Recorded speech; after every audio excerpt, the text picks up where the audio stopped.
The ongoing deadly protests in Iran are now in their sixth day. Unrest broke out following the death of 22-year-old Masha Amini in police custody last week. She was arrested by the country's so-called morality police over what they said was unsuitable attire. Iranian officials claimed she died after suffering a heart attack, but her family says she had no prior health issues. Now, according to the Associated Press, 9 people have died and hundreds have been injured and arrested since these protests started. The internet watchdog group NetBlock says the government is also trying to suppress the unrest by restricting internet use.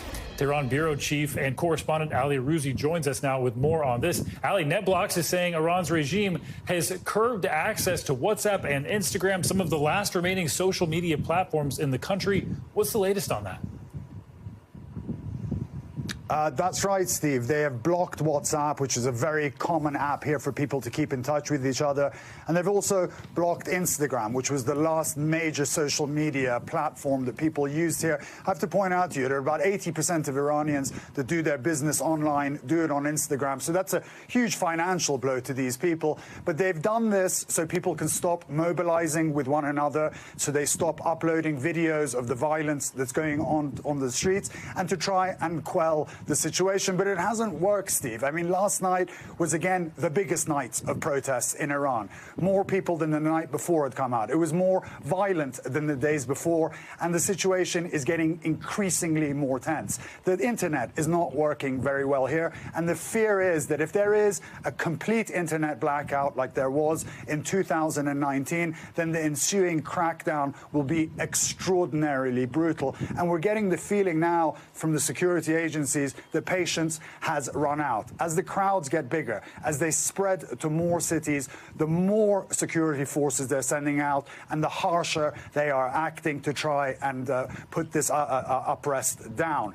Right now, we're seeing riot police and Basij militias on the streets, but it's expected that if this goes on, the Revolutionary Guard will come out on the streets and do whatever they need to do to wrap this up as soon as possible. And Steve, just to update you on something else you guys mentioned in the intro, that death toll has now risen quite considerably. Iranian state media about an hour and a half ago issued a report saying that 17 people have now been killed over the last 6 days. They didn't specify exact numbers of protesters and security forces, but they did say 3 Basij militia members who answer to the IRGC were stabbed to death in 3 separate cities over the last couple of days. An important update there, Ali. So Iran's supreme leader, Ayatollah Khamenei, and Iran's president both gave their condolences to Amini's family. They promised an investigation into her death, but Khamenei gave a speech yesterday to military commanders, did not mention Amini or the ongoing protests. Meanwhile, Iran's president also did not address the protests in his speech to the UN General Assembly. How are people there in Iran reacting to that?